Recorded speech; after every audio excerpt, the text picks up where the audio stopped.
అమరావతి రాజధాని నిర్మాణం అభివృద్ధి కాదు, పర్యావరణ విధ్వంసమా? ఇది ఇప్పుడు ఒక మాజీ జనసేన నేత చేసిన సంచలన వ్యాఖ్యగా మారింది. విశాఖలో మాట్లాడిన బొలిశెట్టి తీవ్ర ఆరోపణలు చేశారు. అమరావతిలో అవినీతి జరిగిందని, పర్యావరణాన్ని పూర్తిగా ధ్వంసం చేశారని, నిబంధనలకు విరుద్ధంగా నిర్మాణాలు జరిగాయని ఆయన ఆరోపించారు. వాటిని తూచా తప్పకుండా పాటిస్తూ మరికొన్ని కఠినమైన నిబంధనలు పెడుతూ ఒక 2 కమిటీలను ఏర్పాటు చేసింది కోర్టు ఎన్జిటి. ఆ 2 కమిటీల్లో ఒక కమిటీ సూపర్వైజరీ కమిటీ, అదేంటంటే 3 నెలలకు ఒకసారి ఎలా జరుగుతుందో తీరుతెన్నులు చెప్పాలి. దానికేమో కేంద్ర పర్యావరణ శాఖ కార్యదర్శి గారు హెడ్గా ఉంటారు. తర్వాత 5 సభ్యులు ఉంటారు, మేధావులు, స్పెషలిస్టులు అందరూ. అలాగే ప్రతి నెల ఇంప్లిమెంటేషన్ కమిటీ రిపోర్ట్ ఇవ్వాలి. ఈ ఇంప్లిమెంటేషన్ కమిటీ రిపోర్టు రాష్ట్ర సెక్రటరీ, ఎవరైతే పర్యావరణ శాఖ సెక్రటరీ ఉన్నారో ఆయన ఆధ్వర్యంలో జరుగుతుంది, ఒక 5 నిపుణులతో. ఈ 2 ఇప్పటి వరకు ఎప్పుడైనా చేశారా? అది జగన్మోహన్ రెడ్డి గారి టైంలో కానీ, చంద్రబాబు నాయుడు గారి టైంలో కానీ. ఈ రిపోర్ట్లు ఇవ్వాల్సి వస్తే ఇప్పటికీ ఒక 35 రిపోర్ట్లు ఇవ్వాలి. సూపర్వైజరీ రిపోర్ట్లు ప్రజల ముందు ఉంచాలి. దాని కండిషన్ ఏంటంటే ఆ రిపోర్ట్లు ప్రజల ముందు ఉండాలి. అలాగే ప్రతి నెల ఇంప్లిమెంటేషన్ కమిటీ రిపోర్ట్ కూడా ప్రజల ముందు ఉండాలి. దాన్ని ప్రజలు ఆమోదించాలి. ప్రజల నుంచి ఏమైనా అభ్యంతరాలు వస్తే దాన్ని సవరించాలి మళ్ళీ. అయితే దీంట్లో పర్యావరణ శాఖ ఇచ్చిన కొన్ని ముఖ్యమైన నిబంధనలు మేము ముందుకు ఉంచుతున్నాం. ఎందుకంటే మన రాజధాని నిర్మాణం అవుతుంది. రాజధాని 217 చదరపు కిలోమీటర్ల విస్తీర్ణంలో జరుగుతుంది. అందులో 55.78% సాగు భూములు ఉన్నాయి, వ్యవసాయ భూములు ఉన్నాయి. 14.36% తోటలు ఉన్నాయి. అలాగే 13.65% నదులు, కాలువలు ఉన్నాయి. వెరసి మొత్తం 83%, 84% అత్యంత సారవంతమైన భూములు ఉన్నాయి. అటువంటి ప్రాంతాన్ని రాజధాని కింద ఎంచుకోవడం కరెక్టా తప్ప అన్నది ఇప్పుడు కరెక్ట్ కాదు. ఎందుకంటే అది ఆల్రెడీ నిర్ణయం అయిపోయింది, రాజధాని నిర్మాణం జరుగుతుంది. కాబట్టి మనం చేయాల్సింది ఏంటంటే ఆ నిర్మాణం చట్టబద్ధంగా జరుగుతుందా లేదా. చట్టబద్ధంగా జరగకపోతే మళ్ళీ వచ్చే వాళ్ళ నిర్మాణాన్ని కూల్చే అవకాశం ఉంటుంది. అలాంటి కూల్చే అవకాశం ఇవ్వద్దని సవనీయంగా రాష్ట్ర ప్రజల తరపున చంద్రబాబు నాయుడు గారికి మనవి చేస్తూ కొన్ని మీ ద్వారా ప్రజలకు కూడా తెలియజేస్తున్నా. అంతేకాదు, ప్రజావేదికను కూడా నిబంధనలు పాటించకపోవడం వల్లే కూల్చేశారని, సాగు భూముల్లో సుమారు 84% వరకు నిర్మాణాలు జరిగాయని ఆయన వ్యాఖ్యానించారు. నదులు, కాలువలు ప్రమాదంలో ఉన్నాయని కూడా హెచ్చరించారు. మొట్టమొదటి ఏంటంటే బేస్ లైన్ మ్యాపింగ్ అని చెప్పి ఆ అమరావతి ఏరియాలో ఉన్న 25 గ్రామాల్లో ఉన్న 217 చదరపు కిలోమీటర్లు ఉన్న వాగులు, వంకలు, చెరువులు, కాలువల్ని సర్వే నెంబర్లతో సహా, ఏరియాతో సహా మ్యాప్ చేసి వాటిని టచ్ చేయొద్దు. మొట్టమొదటి కండిషన్ ఎకాలజీలో.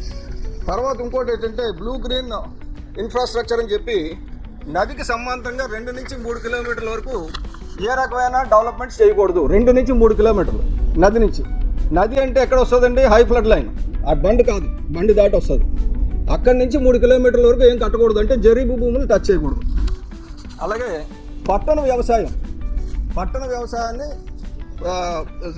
ప్రమోట్ చేయాలి.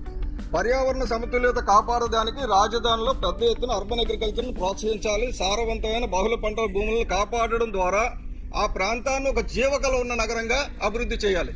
నేను చెప్తున్నది కాదండి, చంద్రబాబు నాయుడు గారు, ఈసీ చెప్తున్నది.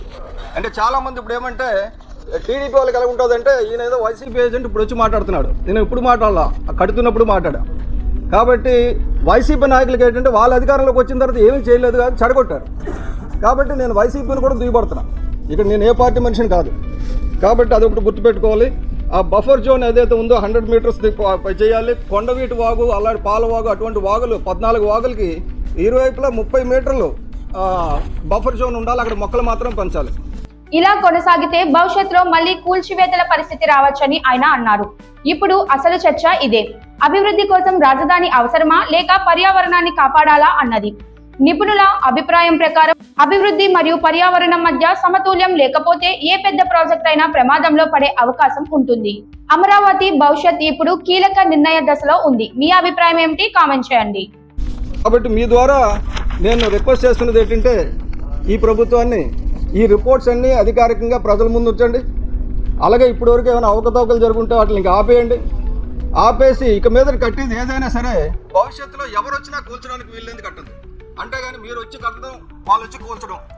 జగన్మోహన్ రెడ్డి వస్తాడు, ఒక కొండను తొలిచి ఒకటి కడతాడు. మీరు వస్తారు, ఇది కాదంటారు. అప్పుడు జగన్మోహన్ రెడ్డి కొండను తొలిచి కట్టేటప్పుడు మీరేం చేస్తారో నాకు తెలియదు. ఇప్పుడు మీరు చేస్తున్నప్పుడు జగన్మోహన్ రెడ్డి ఏం చేస్తున్నాడో తెలియదు.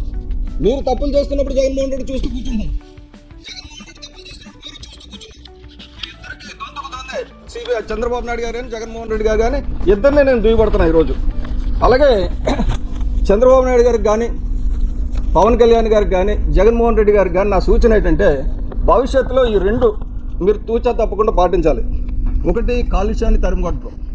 కాలుష్యం రోజు రోజుకి పెరిగిపోతుంది.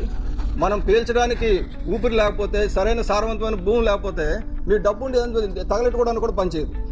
అలాగే అవినీతిని అంతం చేద్దాం. ఈ రెండు ప్రపంచానికి పట్టి పీడిస్తున్న వ్యాధులు. వీటిల్లో మీరందరూ అవినీతి పనులు చుట్టూ పెట్టుకొని పార్టీ సిద్ధాంతం, పార్టీ కూటమి సిద్ధాంతం అంటే కుదరదండి. ఎవడు తప్పు చేసినా నేను పైకి వస్తాను, నిలదీస్తాను. అలాగే నిన్న 20వ తారీఖుని కేంద్ర సెంట్రల్ ఎంపవర్మెంట్ కమిటీ CEC కొల్లేరు గురించి ఒక రిపోర్ట్ ఇచ్చింది. చూస్తే నిజంగా ఏడుపు వస్తుంది. నా ట్విట్టర్లో పెట్టాను అది.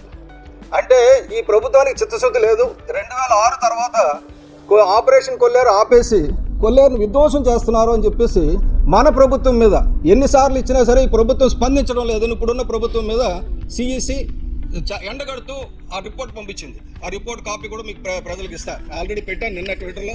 దాని సాఫ్ట్ కాపీ కూడా ట్విట్టర్లో పెట్టాను. అది మన రాష్ట్రం ఒకటే కాదు, చాలా రాష్ట్రాల్లో చాలా తప్పులు జరుగుతున్నాయి. అన్నిటి మీద CEC చెప్పడం జరిగింది.